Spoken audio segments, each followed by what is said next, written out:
A slide for a purple button that says effects on it. So we'll go ahead and raise that up, and you'll hear, the higher that I do it, you'll start to hear echo in my voice.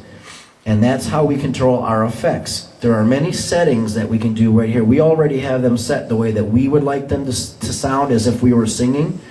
And so this is the amount of effects you would hear if you put it up this far. And the less you have, the less effects you have. The echo goes away as you go down.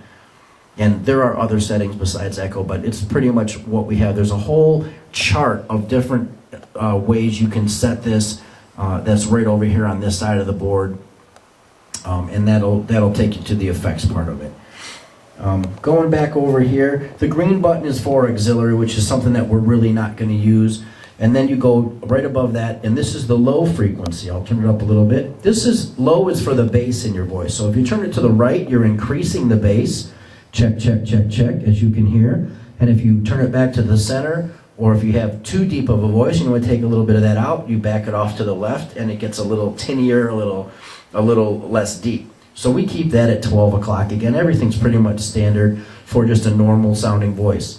The next two buttons that you have here are mid frequencies, and they're both just to control the mid frequency in your voice. If you need to get the voice a little sharper, you want to hear it talk, and then you make it a little sharper that way, that's a little too much. So we back it back down. And everything is always done to the individual person or singer.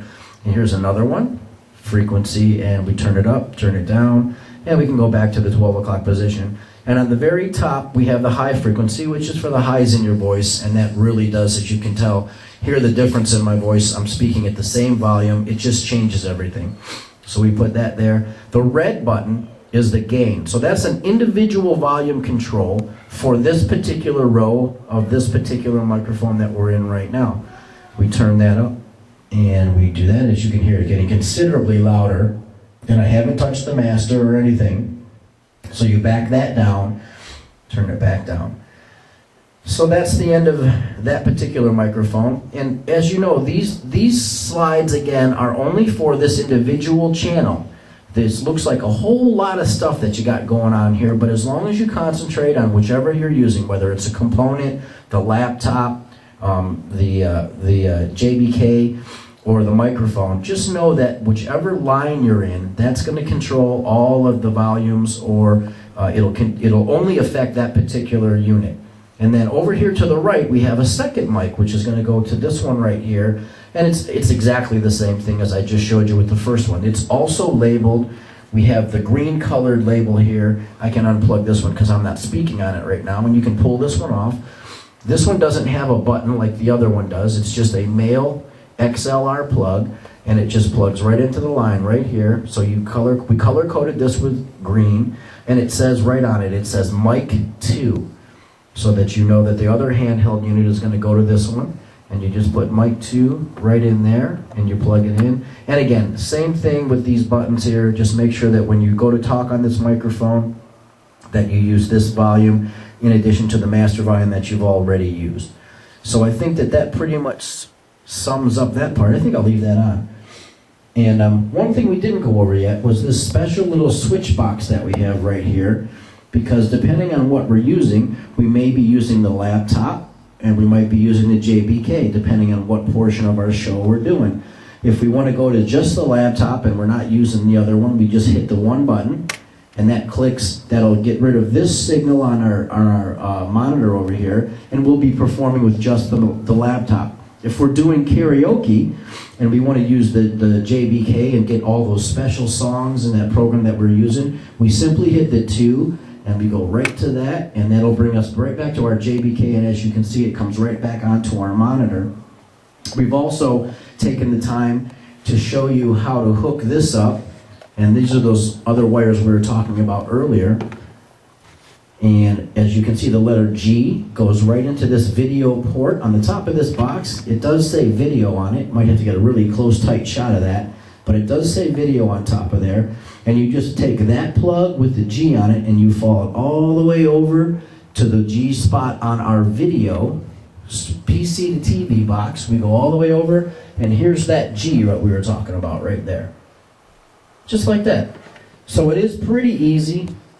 We have H back over here on ours, and it's the same thing. You follow that cord and it goes right into the H where the H is designated. The only thing that we haven't showed you yet is this black wire right here, which also is the video. This is what connects our video screen to this box.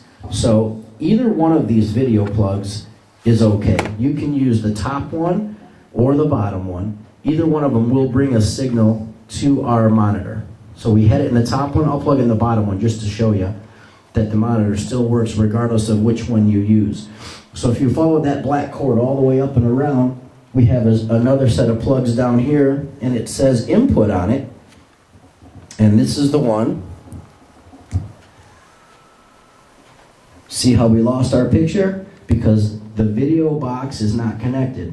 If we want to connect it, you don't have to use this one. It's not marked. The one that says input is the one that's going to bring our video signal from the box into our monitor. I'll plug that back in just so you can see. And that's pretty much it. I think that we've pretty much covered everything. I think we've labeled everything. We've gone over it as much as we could. Of course, if there's any questions, you can always call us. We're going to let you know. But for now, I think that's going to do it. So for DJ Rain, what we're going to do now is we're going to show you how to hook up our speakers. So if you have some powered speakers, what we're going to do is we're going to show you, this is the input of the speaker jack right here.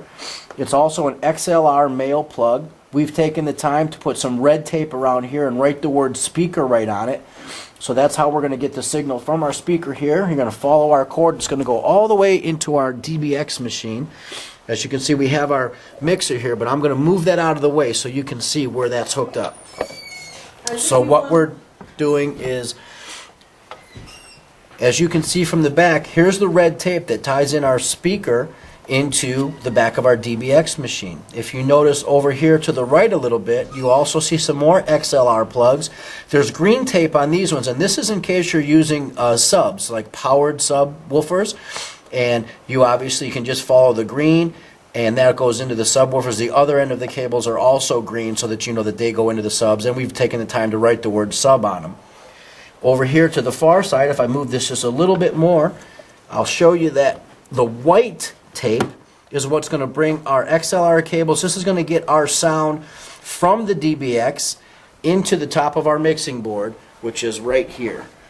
So we come out of the DBX into the top of the mixer. I'm going to take it and push it back around for you and show you that it says right on the top of the mixer, you see the white tape, and you also see the word out to DBX. And that's how we get our sound from our speakers through our DBX and into our mixing board.